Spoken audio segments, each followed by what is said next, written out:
You're listening to episode 62 of Leaders on Purpose podcast. Hey everyone, and welcome back to Leaders on Purpose podcast. I'm your host, Manal Bernoussi. This is the last episode of 2025, and I don't know about you, but it's hard for me to believe we're already here. It feels a little bit unreal to me right now. So before we rush into goals, plans, or whatever is next, I want us to pause for a moment. I want us to go back and take a moment to breathe and to reflect. This weekend, I took some time, like I do every year, to go through the photo gallery on my phone. This is a very simple practice, but a really powerful one. You just grab your phone and keep a notebook by your side. You filter the photos by year and scroll. That's it. And in a few minutes, you see what actually made up your year. Now, this works best if you're someone like me who takes pictures along the way. If you're not that person, this might be a little bit harder. In that case, you can go back to your calendar, your notes, or even your messages. There are multiple ways to do this, but matters is simply taking a moment to look back. But if you're like me, just taking random photos of your walks in nature, your moments at work, your trips, your kids' activities, just everyday life really, then this gives you a very honest snapshot of the year you just lived. You can even do this as a family. It helps you see very clearly where your time and energy really went. And why is this important? Because reflection gives us clarity. And honestly, it is incredible how much suffering comes from our lack of clarity, from not being able to articulate what we're feeling, what we want, or what actually is going on inside of us.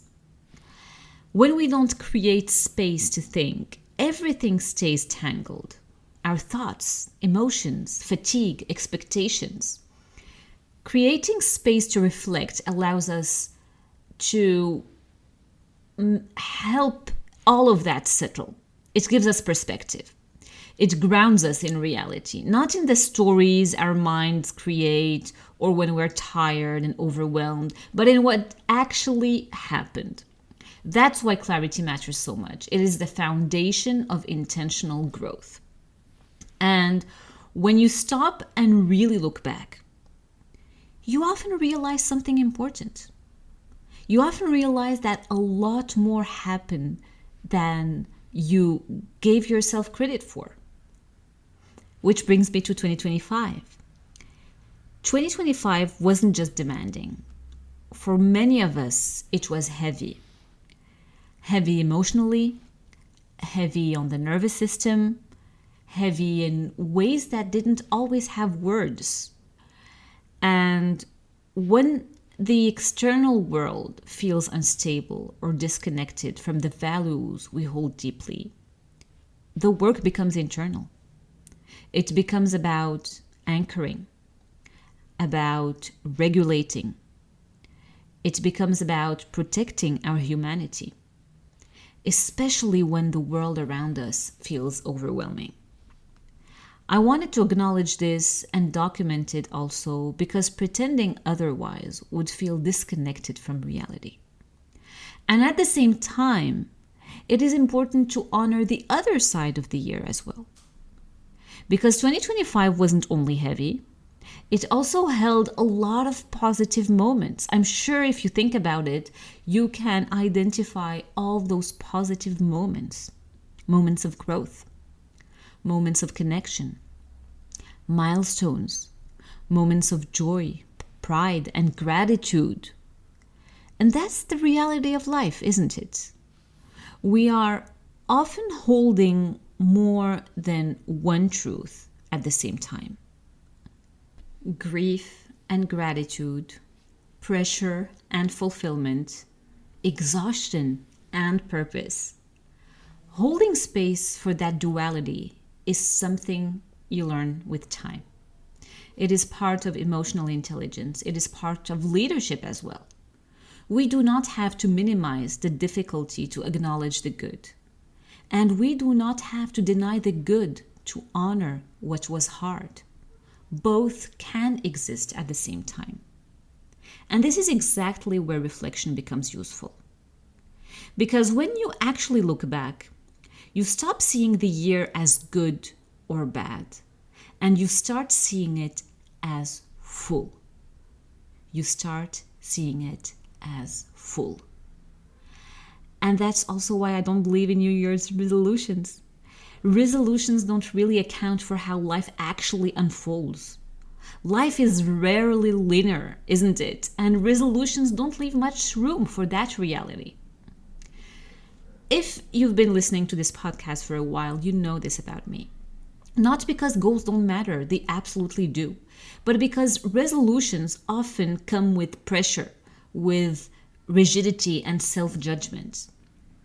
So instead, for many years now, I've practiced something much simpler and much more powerful. I set one intention for the year. And this practice was shared with me by Dina Al-Hlu, my very first guest on the podcast, who spoke about it beautifully in episode 28 as well. If you haven't listened to that episode yet, I really encourage you to go back to it. So it's one word, one direction, one internal compass. And most importantly, I speak it out loud.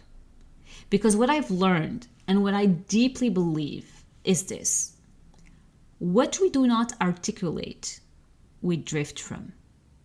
What we articulate, we begin to build our lives around. So, if you're curious about the intentions I've set about the past few years and how they've shaped my journey, go listen to episode 49. At the end of 2024, I set my intention for 2025 as expansion. That was my one word that I shared with all of you: expansion.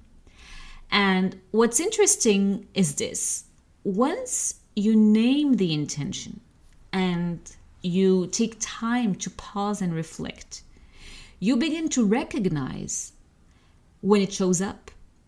So this weekend, as I reflected, I could clearly see the different forms expansion took this year. And to be honest, I didn't at first. It took me this time of reflection to go back and be like, right, that is a form of expansion. So there was geographic expansion. 2025 was a year of many firsts for me. My first time working in Abidjan, Côte d'Ivoire. My first time collaborating with the United Nations in Geneva, the headquarters. My first time in Qatar at the Doha Forum. And my first major stages in Paris as well. It was the first time I brought my voice and my work to these international spaces. Each of these was a first. Different countries, different audiences, different dynamics, and each one required adaptation, preparation, and a lot of humility. And there was also professional expansion. With these new contexts came more responsibility, more trust, higher expectations, not just to show up, but to show up consistently with clarity and with integrity. And then there was inner expansion, learning to set clearer boundaries, being more intentional with my energy, strengthening my resilience, understanding that expansion is not only about doing more or going further, it is also about becoming more solid on the inside. Some of this I had planned, a lot of it I hadn't. And that is very humbling because it reminds me how much is outside of my control. It reminds me of the importance to purify my intention again and again and let go of the outcome. So when I think back to expansion as my intention for 2025, I can see it very clearly now, showing up in all these different forms. And that is exactly why I'm sharing this with you. Because this practice works. It truly works. If you commit to it and do the work again and again, it really, truly works. Articulating your intentions, your dreams, your goals out loud is underrated. And what's interesting is that this is not a new idea at all. It's something that has existed across generations, cultures, and spiritual traditions. In many spiritual practices, the act of naming what's inside you is central. From a religious perspective, in Islam, for example, we have dua.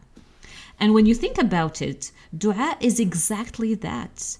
It's taking what lives deep inside you and putting it into words.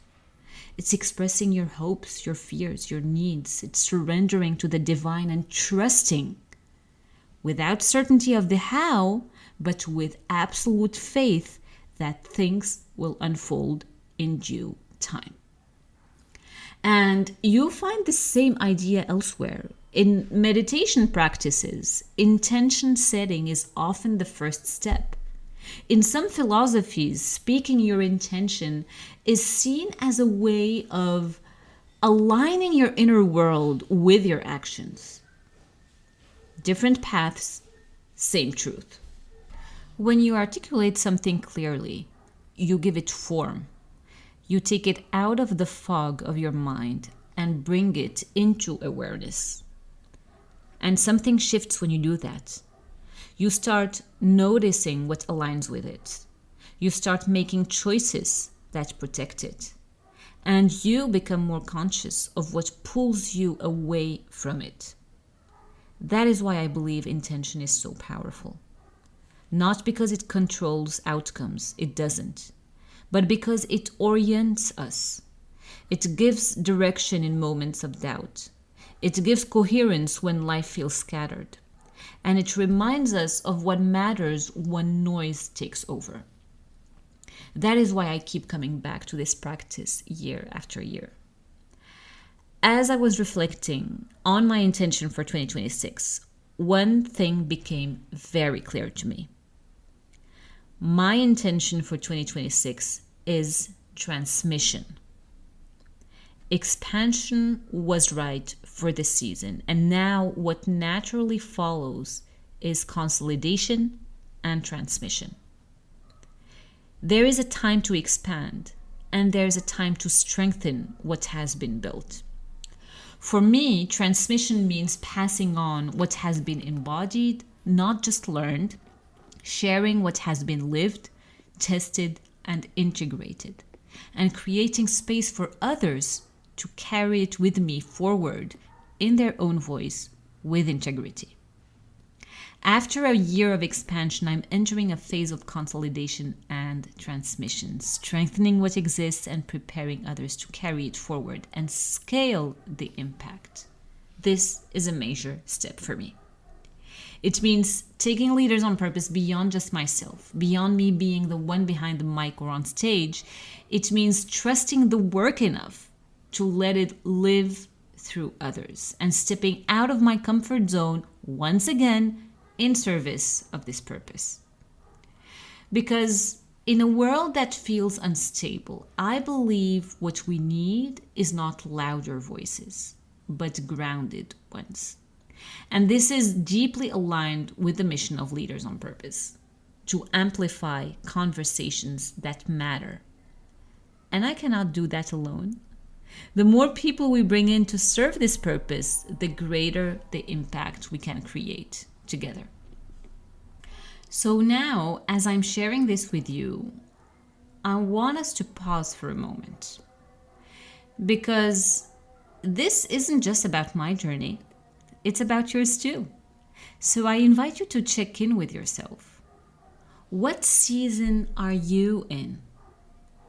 Are you in a phase of expansion where everything feels new, wide, and full of possibility?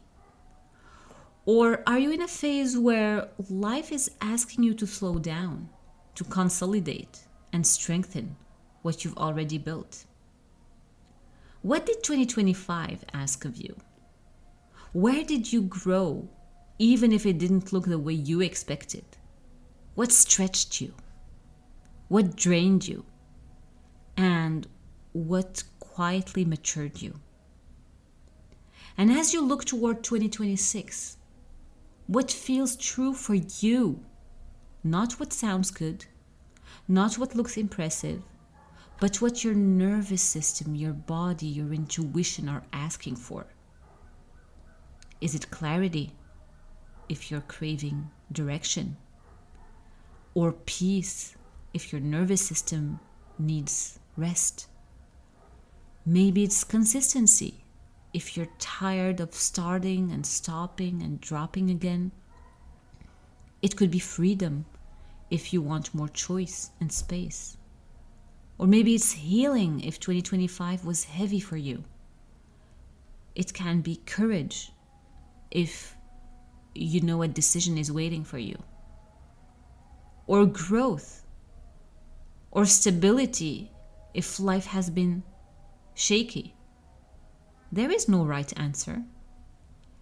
Because when we name the season we are in, we stop fighting it. And when we choose an intention that actually fits our reality, something softens, something aligns. So take a moment. Even now, as you're listening to me, take a moment. If you had to choose one word for 2026, what would that be? Let it be simple. Let it be true. And let it guide you quietly, one decision at a time. We do not need a perfect plan to enter 2026, my friends. We do not need everything figured out. Sometimes one honest word is enough to guide us a whole year. And the more clarity you gain, the better it is.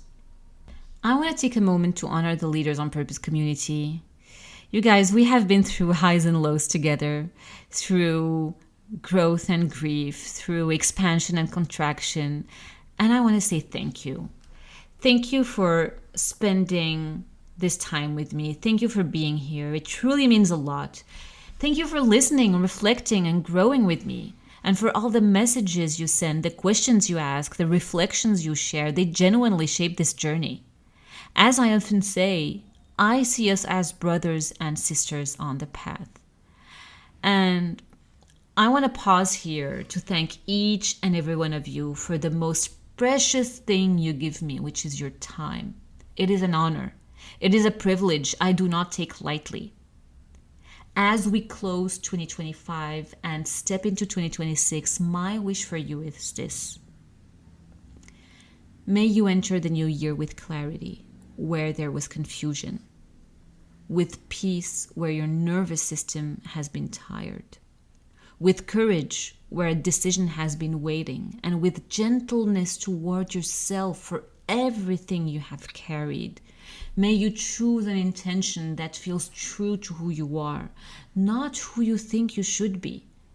And may that intention guide you throughout the upcoming year. All right, thank you guys for walking this path with me. If this episode resonated, feel free to share it. Leave a comment or send me your word for 2026. I truly love reading them. We are closing this year with intention, and I will see you in the next chapter. That is it. Thank you so much for spending your most precious asset with me, which is your time. I am so grateful. If you like what you hear, please take a quick second to hit subscribe, write a review, and share with a friend. Spread the love. If you think it's something they could benefit from, that will make a huge difference to keep this podcast going. I make it my mission to bring you as much valuable content as possible and absolutely incredible guests. I am back every other Sunday. Thank you so much again for listening, and I hope you have an amazing day.